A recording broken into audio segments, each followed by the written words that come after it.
To counter Dr. McGregor, because I clearly don't have the timing or the sense of humor that he does, so I'm not even going to try.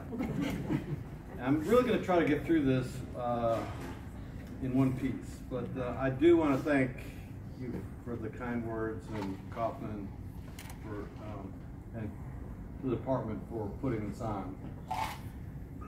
I've wanted to be a doctor since elementary school and really never wavered from that goal all through college and med school and all. Medical school, I thought I wanted to go into family medicine, but realized that I preferred taking care of children a whole lot more. But I did like the idea of getting to know the family, the whole family, and the emphasis on the psychosocial aspects of medicine that family practice provided. Well, I got that and more in the practice of pediatric hematology oncology. Over the past 35 years, I've gotten more out of the practice of pediatric hematology and oncology than what I put into it, and for that I'm so very thankful. Not to mention what an incredible blessing it has been to work here at Palmetto Health for the last 30 years, or 30 out of the last 33 years. There are so many that I would wish to thank, and this won't be the People's Choice Award. You don't need a hook or anything. But there are people that I really want to thank in this room. First, I want to thank my three sisters are here. Rita, Barb, and Judy, and Judy's husband, Rick, are here. They and my parents were part of my upbringing that got me into medicine and gave me the work ethic that I hopefully have displayed throughout my career. My children, Allison, Julie, and Courtney couldn't be here, but Brent and Stacia, and two of my 8 grandchildren are here, Grayson and Grant, and I'm just so happy that they're here. And Brittany and her husband Andrew are here too.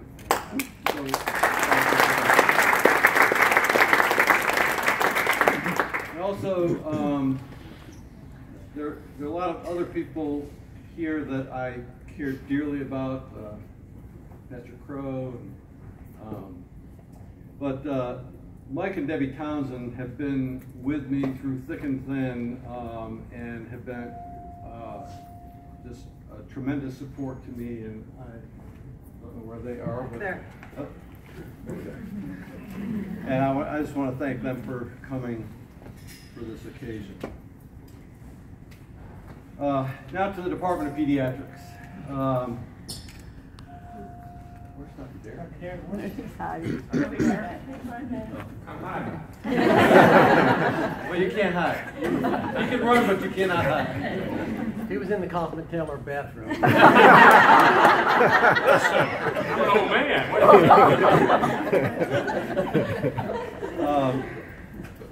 Dr. Derek hired me not once, but twice. And he has been a mentor and the ultimate of what a pediatrician is supposed to be.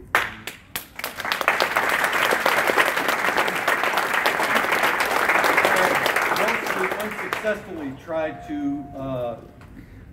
I've tried to emulate your caring and kind leadership,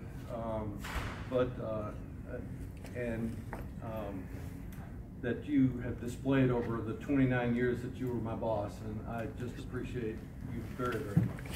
You succeeded. Now Kaufman Taylor. Now Kaufman, the first resident graduation after Kaufman took over for Dr. Derek,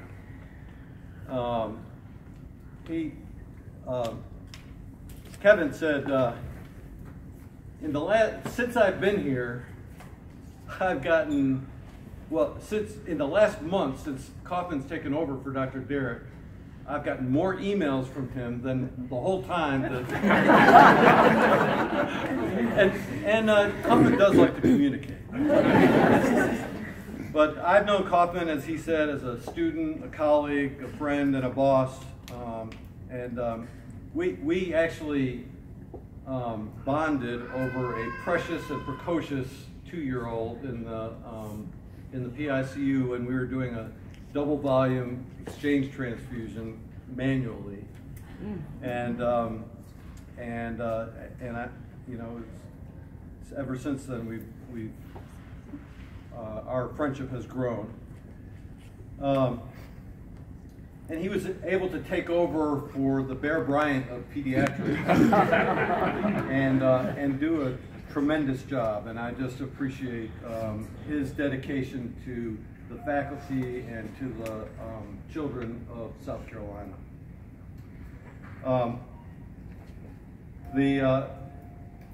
What I would call our support staff, but really, and speaking of the surgeons, the specialty surgeons, the ear, nose, and throat doctors, all of the subspecialists that have helped us, cardiologists that have helped us take care of our patients.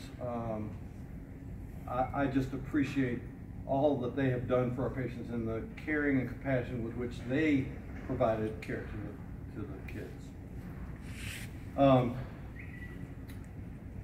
So then we get to the nursing staff and the staff of the clinic. And over the years, starting with Linda Wells and to where we are now, we just have had, I always say we have the best nurses on the planet, the best staff on the planet, the best psychosocial staff on the planet, and I still firmly believe that. And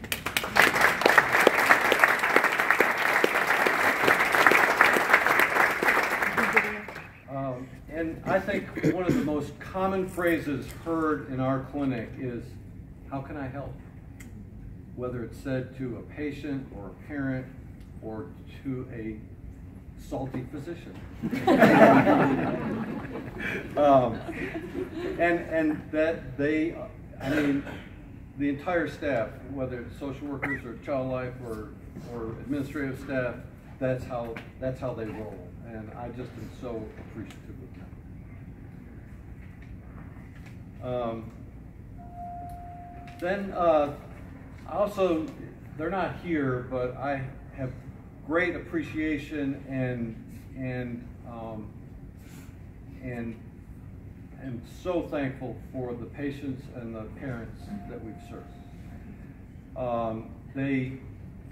They have given back so much more to me than we give to them, and I think anytime you serve somebody, that's what you feel. And I think that and they are so brave, and they're just facing such incredible trials. But you know, then you get a high school graduation announcement, or a wedding announcement, or a college graduation announcement, and you think about the resilience that these young people had to go through what they went through and still face life and move on and live life. And that's, for me, has been, and I think for all of us, is just an incredibly awe-inspiring thing. I'm starting to talk like Kaufman. And then there's, as Kevin mentioned, the physicians. Oh, wait a second. I skipped the paragraph. I skipped it. The learners. It was when Kaufman asked me who I wanted to invite, I said, well, I want every resident who graduated from this program to be invited to this event.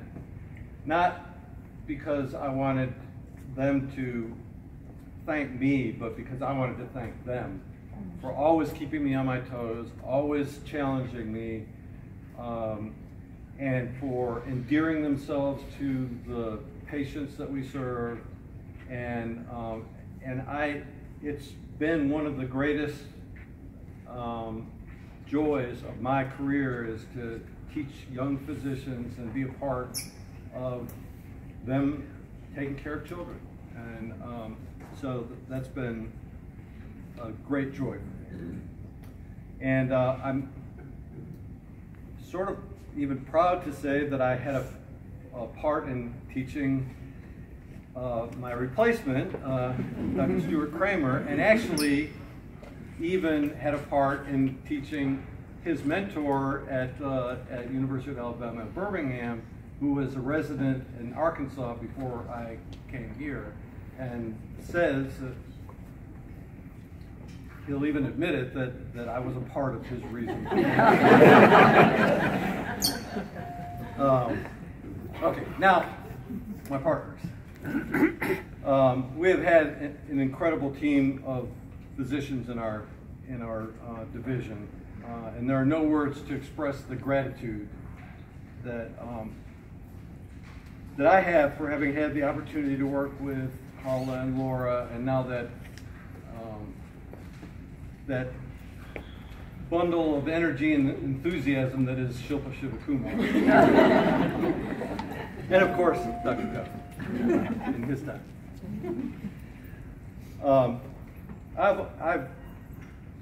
I never really felt like a division chief. I always felt like just a partnership, because I don't think there are any Indians in our group. I think everybody gets along so well.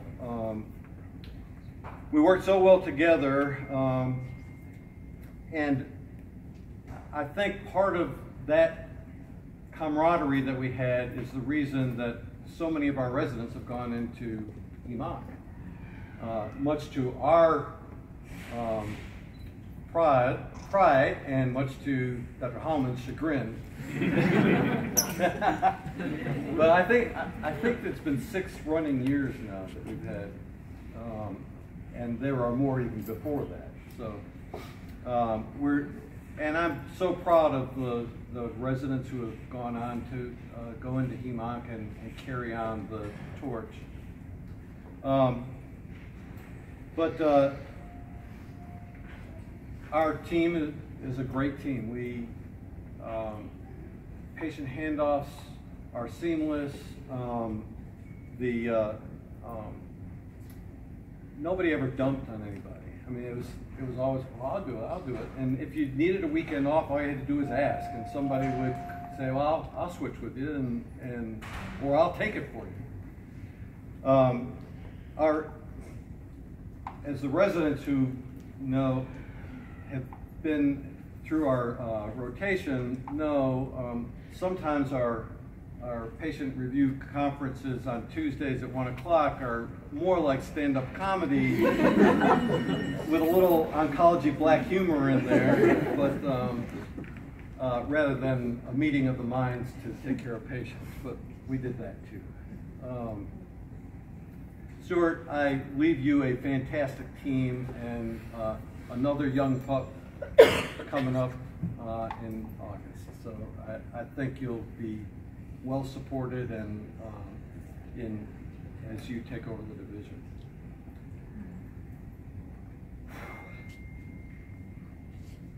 Okay. There's one person I have to thank. And unfortunately, she can't be here in body. It's been 11 weeks since Debbie passed. And it seems like an eternity to me. She was my best friend and confidant, a great mother to our children, and a staunch supporter for me in work and home life. You didn't mess with Dr. Ron without inciting the wrath that he She was an encourager and my best relational advisor. Retirement without her companionship will be challenging. I made it through that paragraph. Finally, there's no way I could have survived taking care of seriously ill children. sat at bedsides as some took their last breath, or some days even made it into work, if it weren't for the events of April 4th, 1998. That's when I accepted the gift of forgiveness of my sin and asked Jesus Christ to live in my heart. Because of the Holy Spirit lives in me, I've been able to do what I know I could not have been able to do on my own. I thank you all for coming so very much, and may God bless you all.